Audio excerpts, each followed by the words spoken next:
नमस्कार, सत्यदर्शन न्यूज मध्ये आपले स्वागत आहे। मी पायल शहा। एक नजर टाकूया आजच्या ठळक घडामोडीवर।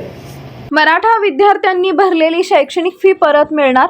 मराठा समाजाला ओबीसी प्रवर्गामध्ये शैक्षणिक सवलती देण्याचा निर्णय राज्य सरकारने जाहीर केला असला तरी प्रत्यक्षात अनेक शाळा आणि महाविद्यालयांकडून मराठा विद्यार्थ्यांकडून पूर्ण शुल्क आकारले जात असल्याची तक्रार समोर आली आहे। अंतरवाली सराटी इथं आमदार प्रसाद लाड यांनी मराठा आंदोलक मनोज जरांगे पाटील यांची भेट घेतली।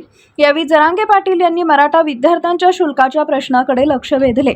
दरम्यान या मुद्द्यावर प्रतिक्रिया देताना आमदार प्रसाद लाड यांनी घोषणा केली, मराठा विद्यार्थ्यांकडून शाळा आणि महाविद्यालयांनी आकारलेले शैक्षणिक शुल्क परत केलं जाईल असं आश्वासन त्यांनी दिले। या संदर्भातील विषय 23 जून रोजी होणाऱ्या मंत्रिमंडळ बैठकीत मांडला जाईल, तसेच सर्व संबंधित विभागांना आवश्यक निर्देश देण्यात येतील असं त्यांनी सांगितले। याशिवाय शासनाच्या निर्णयाची अंमलबजावणी न करणाऱ्या अधिकाऱ्यांवर आणि नियमांचं पालन न करणाऱ्या शैक्षणिक संस्थांवर कारवाई करण्याचा इशाराही यावेळी देण्यात आला। मराठा समाजाच्या शैक्षणिक सवलतींच्या अंमलबजावणीचा प्रश्न पुन्हा ऐरणीवर आला असून सरकारच्या पुढील निर्णयाकडे समाजाचं लक्ष लागले। मग हैदराबाद गॅझेटनुसार प्रमाणपत्र सुरू झाले, मग बांबेरीची कम नाही दिली? आंबड विचारा त्यांना कम नाही दिली।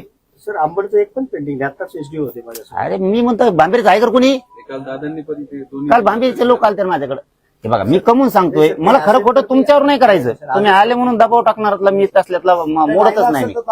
असेल तर सर आधीच त्यांचं म्हणणं आहे आणखीन एसओपी आम्हाला आली नाही।